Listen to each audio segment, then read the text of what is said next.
So let's just jump right into it. I think Brian said we're going to start off with all of our top five receivers. Brian, would you like to give your top five first? All right, so my top five is Marvin Harrison Jr. one, Malik Neighbors two, Roma Dunze three, Brian Thomas Jr. At four. No, AD Mitchell at four. AD Mitchell at four, and Brian Thomas Jr. at five.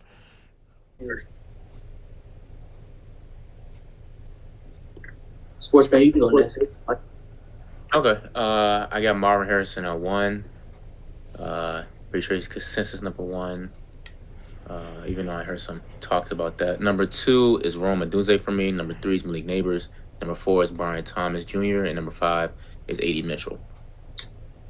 My top five is the most different. I have Marvin Harrison Jr. number one, Malik Neighbors number two currently. Rome is currently number three. Number four is where it gets a little different. I have Xavier Legette. And number five is Brian Thomas Jr.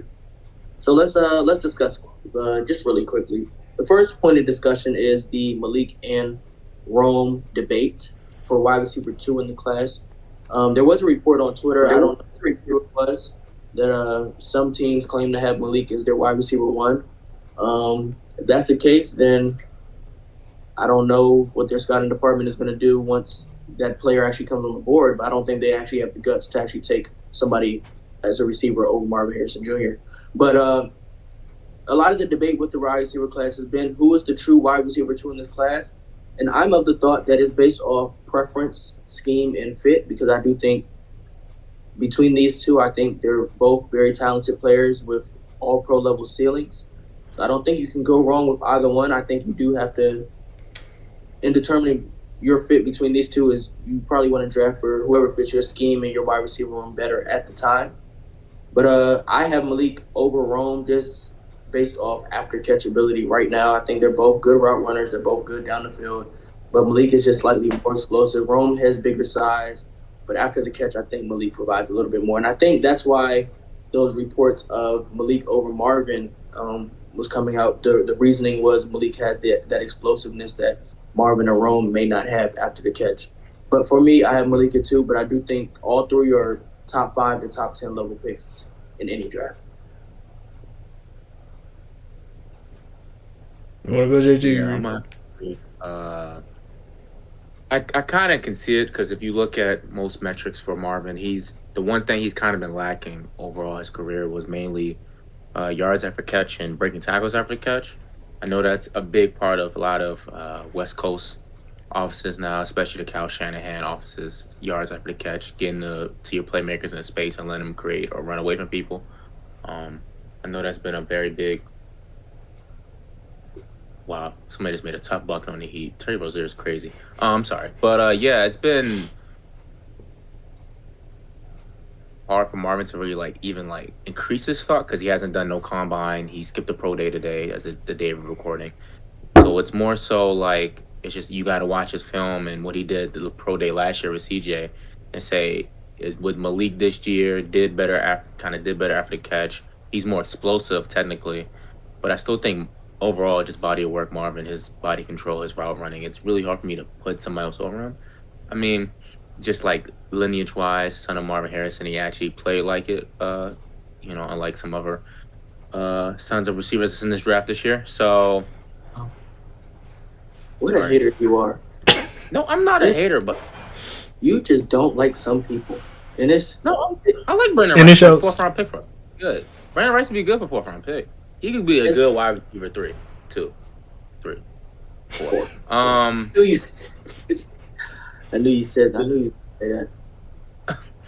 But it's I think this happens to a lot of top prospects. Just the months in between the end of the college season and draft, people just get bored and the fatigue of just looking at the same players, talking about the same players, and suddenly somebody else just comes up. The same thing happened with Drake May. He was QB2, I guess, at the end of the year, and now he's QB3, and now he's QB4, and now he's back to QB2. And he didn't do nothing. He hasn't done anything at all. He's just moving up and down the board, just do it.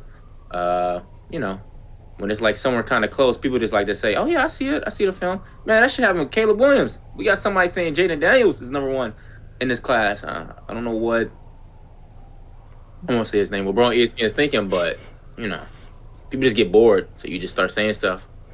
I think it's that time. People just saying stuff. But I think at the end of the day, I think we all know Marvin will be the first receiver drafted. Caleb will be the first quarterback drafted. Then we go from there.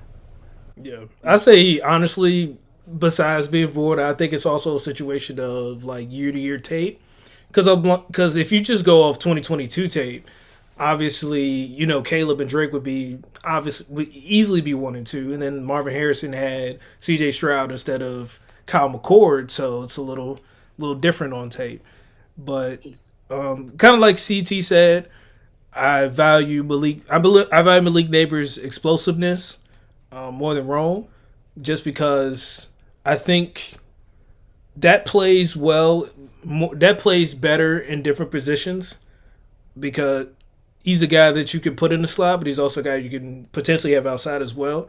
And he's a guy.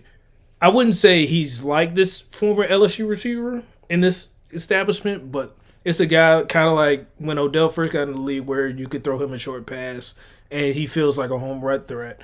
Now you could do the same with Rome, but he doesn't have the same level of explosiveness. Now he's obviously a better contested catch guy, and as CT said on our mock draft episode, he could be 2 and Malik could be 3 on people's boards depending on the the structure of their wide receiver rooms, for lack of a better term.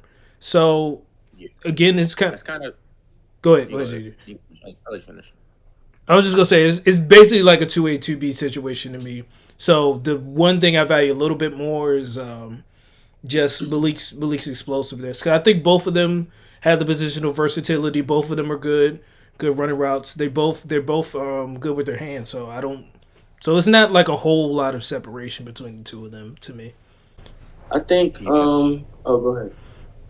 Just quickly, I prefer kind of Rome over Malik. Just me personally, just the height and what that kind of creates as an outside receiver. I mean, Malik can play outside, but as I watch more film and I see other receivers like Steve Smith and other receivers talk about him, it's more so he can play from the outside. But if you watch the LSU offense, they dominated. Malik Neighbors dominated a lot from the slot. That was mainly Brian Thomas kind of winning on the outside. So I'm not gonna say he can do it, but we just haven't seen him do it a lot. He won on the outside sometimes, but when it was versus FSU to start the season, he kind of got locked up on the outside when the corners got his hands on him. He didn't do a lot of like fighting with his hands off the line. He tried to just duck his shoulder and try to run past him, and when that didn't work, he didn't really go nowhere. So that's kind of when they moved him to the slot after that game, and towards in the season they were just doing slot fades, post quick slants out the slot, or if it's on the outside or something quick so you can get the ball in his hand, he can go. But there's nothing wrong with that because a lot of players, are went from the slot in this league. The whole office is built around players winning from the slot. Tyreek has done it, Cooper Kupp has done it, a lot of receivers have done it. So it's not like you can't win in the NFL like that. It's all about exposing matchups and winning the matchup that you create with your scheme. But a lot of teams kind of need that outside receiver that Rome and Marvin are. That also want ISO one on the outside. It kind of stresses the defense to a different degree. The safeties have to move over to guard somebody like that. You can't leave your corners 1-on-1. So that's why I pick Rome over Malik. But I can understand if somebody has Malik higher. Yeah, you kind of mentioned this, but I do think Malik is probably most likely in this class to get molded into one of those slot merchants that we see in the league. And you see players like Amon-Ra who has Pro Bowl, All-Pro level seasons Yeah. just in the slot, And the casual NFL fan doesn't think of Amon-Ra St. Brown as a slot receiver. They just think of him as a All-Pro level wide receiver. And CD. yeah, CD. These are guys who can win on the outside. Yeah. They get most in the slot because Cooper Kupp could put up 2,000 yards in the slot and you don't get touched. So if we were to rank simply outside receivers, Malik Neighbors wouldn't be 2 on my list. He might not even be 3. But He might be 9B5, yeah, that's it. But I think Rome is clearly second in terms of simply outside receivers. But I think Malik's ability his ability to not win consistently on the outside, but it shows up in the slot the way he's able to work in the slot, and that's where the league is going. So it sounds like a slight on him, but if this is where he's actually able to win, I don't have to spend the top 5, top 10 pick on somebody who can turn into all pro level seasons. And then Marvin, I said this in the first receiver episode. I wanted to go back to this. I feel like he's the most QB proof receiver in the class. Where if he's drafted somewhere with a bad quarterback, he'll still have success. And I think Rome is kind of in that same mode, except he has to be in a situation where a quarterback does at least trust to throw the ball up to him. Marvin's catch radius just makes it almost impossible to overthrow him or throw him a bad ball. But the thing with Rome is, like, you have, like, super conservative quarterbacks who may not even try to throw the ball downfield to him, and that's where you really want to see him when on the outside is down the field, contested catch situations. And some quarterbacks, Rome may not look open in that scenario, so they may not throw it. But that's where he's won in college. He calls it a 100-0 ball for him because he's so confident in his ability to catch that ball. But I think all three of these guys are QB proof, situation proof. I think they'll all have success. And now when we get into 4 through 10, I think that's where you really have guys where the situation could either help or hinder what we actually see from them in the next level. And that's where I have my number 4 guy, Xavier Legette. He's a little high on my board in comparison to some people, but the traits on film. The traits, body. The traits are showing up that I saw on film. They show up at the combine. They showed up at the pro day. Social media is falling in love with him. They heard that Southern drawl. They love it. Xavier Legette, the traits. He's not 6'3", 6'1", maybe 6'1", but 6'1", 220, 4.3 speed. And the thing with him is he has the traits to win on the outside. He has the traits to win on the inside. This is another guy who I think could potentially be one of those slot merchants. Now, he does not have the route running ability yet of many of the slot merchants that we see. But I think if he is put in a good scheme where they scheme the ball to him in a different variety of ways, he could have success. And we saw it with last year with players like Rashee Rice, Tank Dell, where you may not have been big on their upside as a true outside guy, but they were able to find ways to win not only on the slot but also on the outside. And I'm not saying he's similar players to them, but I think it's like a similar conversation around him in comparison to him, but he's much more traits-based in comparison to those two. So I think the upside is so much higher with him. I do think he probably has the highest upside out of these guys, maybe other than Brian Thomas Jr., that I have below him. That's why I got him at 4, upside. Buying into traits. Traits Tron. That's the name of this podcast. Yeah. So to speak on Legette, I mean, I had him at 5 initially, kind of for the same reasons CT was said. And on the episode, I believe I said he's a guy that I believe will be really dynamic in like the intermediate game. I think he'll be real special there. You saw that a lot in like the game against Georgia when they were able to find him. And I think like CT said, he'll be great if he's used in the slot. The thing that made me hesitate a little bit, it made me move him down a little. It came down to him and Brian Thomas for me, and I just felt like the combine when you see the 40 that Brian Thomas ran, and then you think about him already being 6'4" and being a guy that probably can that still has room to grow from a route running standpoint and things of that nature. Even though he's a very smooth receiver, and he's a guy that can already high point the football and do everything else. I think his room to grow and his potential, plus him already being 6'4", which is something that you just can't teach. That was and the 40 time at the combine. Those all went into me putting Brian Thomas over Legette. But I mean, Legette is right there for me, like in that tier, kind of like TT saying, where it's a real outside chance of being a wide receiver 1 going forward. But if he's in the right system and he gets the right development, it's very possible for that to be the case. I think he's more likely to be a number 1 option in an offense than Brian Thomas or Ladd McConkey. Ladd McConkey, that's my boy. But I think Legette has the type of traits that you see from the wide receiver 1s. Well, not wide receiver 1s. Number 1 options in this league. I'm not going to call him a wide receiver 1 because he may not be the guy that wins on the outside consistently. But I think this is the type of guy that you see as a number 1 option in an offense. We see it in so many different teams. The slot guy is the number one guy. The move guy is the number one guy in the offense. You know, San Francisco. I didn't want to Please, say. no. I knew you was gonna say I didn't want to that. Do say his not name. compare this man to Debo. Don't do it. Don't do it. Don't do it. I don't think he's gonna do that. Debo Samuel, they had to. He was the number one option before Christian McCaffrey got there. He was the number one option in the offense. He's not a true, route running merchant at receiver. If you can get into the right system and they can scheme that ball to you, you can see the actual traits on the field after the catch. And one thing I will say, Brian Thomas, A.D. Mitchell had great combines, but Xavier Legette did not just crumble. He fought back. 4.39 40. I did not expect that. 4.39. A.D. Mitchell, Brian Thomas both had 4.35 ish, I think. But Xavier Legette, 4.39 is a great time for him. It's a great time for 6 foot 220, 6'1", 220. I agree there, CT. I'm not saying that it was like definitively better than Legette, but when you have 6'4" running 4.3, 4.35, 4.34, it's a little. There's levels when it's 6'4" versus 6 foot. That's all I'm saying. Yeah. You gotta look at that build. Man, I look at the build.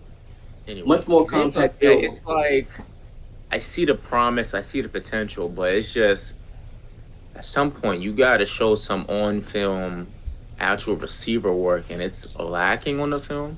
I'm not going to say like he has no potential. He'll never be good. He clearly has potential. He's really, like Mingo said, if you look at the build, it's very rare receivers build like him, move like him, and as fast as him. So I can understand want to mold a wide receiver like that into a wide receiver 1 or to a slot wide receiver 1. But at the same time, to have him at 4 over receivers that's proven to win, running routes the way most receivers in the league, not named Deebo Samuel, win on the field. I mean, it's kind of crazy, but I get it. Trade triumph, as you say. Even as this video is like being recorded, every day I wake up, I go to Twitter. There's a new Xavier Legette thread. I don't know if it was the video of him talking that accent, but he has a new thread. The agents are going to work, JG. The agents are going to work. His agents I'm the agent. You might be. You was. Y'all cut CT in check, man. Y'all cut. I'm saying. You was the first nigga to say that nigga name like this, and I'm like, hey, maybe it's just CT being CT. Now every damn day I'm hearing about his life story. I know things about this man from when he was a kid. Now I know his accent. Now I know every highlight, all his stats. I've seen every highlight about 10 times now. I don't. And all the threads about his room for growth and potential. All this attention, you think they're gonna let him feel at the next level? Not a chance. Not a chance. Especially if he goes to the first round. He's not. I said if. Brian, do you know when FSU's pro day is? You said who's pro day? FSU. Did it occur already? I think it's later. I can look it up. All right. We'll move on. I had Brian Thomas at 5. I think we've already discussed Brian Thomas a little bit. SportsFan, who did you have for 5 again? He's at my 4. Brian Thomas my 4. But who's your 5? A.D. Mitchell? A.D. Mitchell. Okay. Anything else need to be said on A.D. Mitchell? I have a little bit lower, but that's not, it's not an indictment on him as a receiver. I may have to adjust it later. But just right now, I couldn't move him above any of the guys I had 6 through wherever he's currently at. But he's a good receiver. I think something came out where the routes he runs can be lazy. But he did say, I think he said something about where he knows when he's not getting the ball and he knows where he's a decoy, stuff like that. So yeah, he's already talking like a wide receiver 1, so I don't know. Like it's like people were posting clips. If he knew he wasn't getting the ball, he would try to shake the DB so he fall, and if he fell, he would point at him mid play and just know the ball's not coming his way, so he never looked at the quarterback. He would just point at him.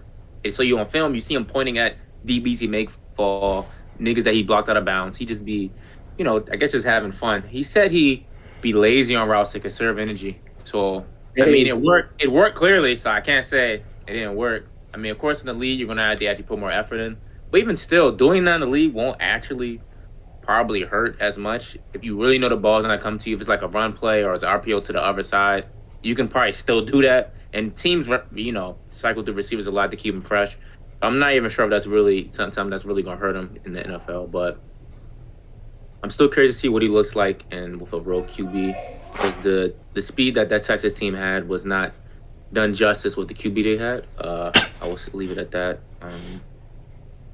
I won't leave it at that. Actually, that should tell you everything about the next year's draft class because the guy that QB is probably projected to be a top 3 in next year's class. So not on my board. This is why Bo Nix at 12 is not on my board, but an NFL board. I just sent my board into the group chat. You should go look at that. Yeah, that shit is ass. I seen it. I seen it. That's depressing. Boy, after Watchman, it get a little crazy. Rolex man, they get a little crazy. What do you mean? He's not number one. All right. Anyway. Oh no, you really got Carson back number 1. We're not talking about that class. DJ being on this list is a little crazy. I'm not gonna lie to you because he's not gonna have the weapons that Jordan Travis did last year. AD Mitchell, man, what if his ceiling man is like CD but better? Oh my goodness. Stop saying that. Don't let Dallas take him then. Don't let Dallas draft him. That's a ceiling though. Rarely do receivers like just hit their ceiling. I'd rather they say DeAndre Hopkins than they say CeeDee Lamb. You said the same thing twice.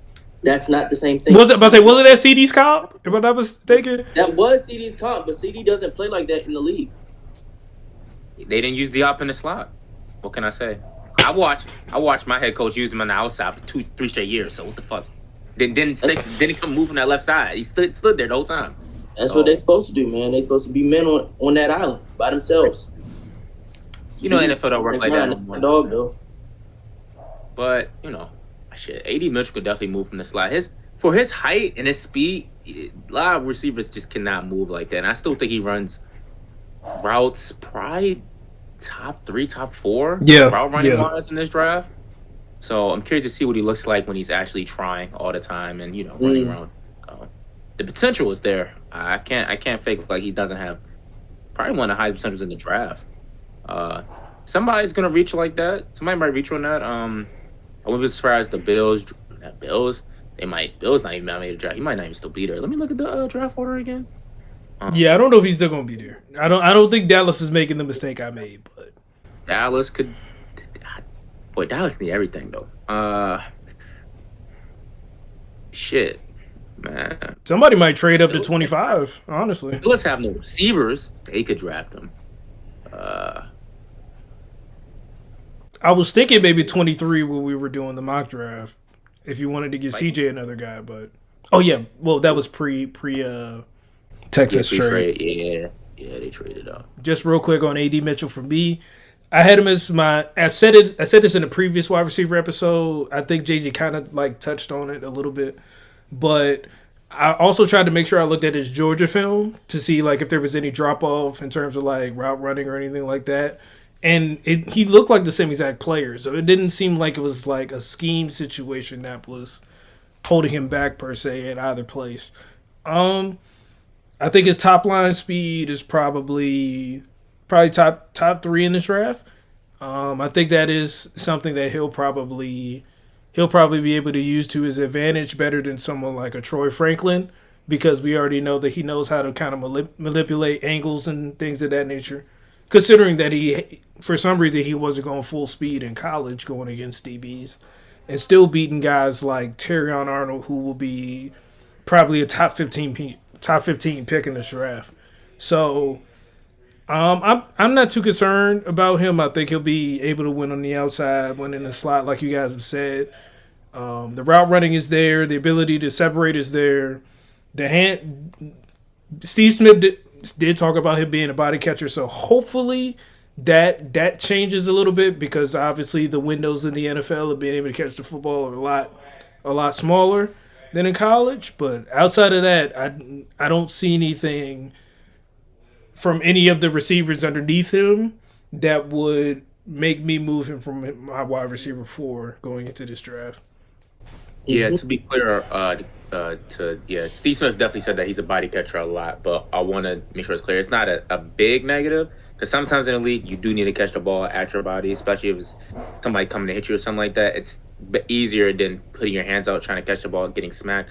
At that point, you're probably going to drop the ball. So if it's already at your body, you just got to, close the ball to your body. So it's not a negative in all situations, but you still want to show that you're able to catch the ball with your hands, pluck it out the air if needed. Put your hands up, use your 6'4" height, use your wingspan, be able to really go get the ball when needed. But we'll see. Yeah, I think Terry McLaurin is a good example of a body catcher who was able to still go up and pluck the ball when necessary. Yeah. He's still able. He wins contested catches with body catches sometimes. So it is able to work on the next level. But like SportsFan said, you still want to be able to see the receiver go and pluck the ball out of the air with their hands.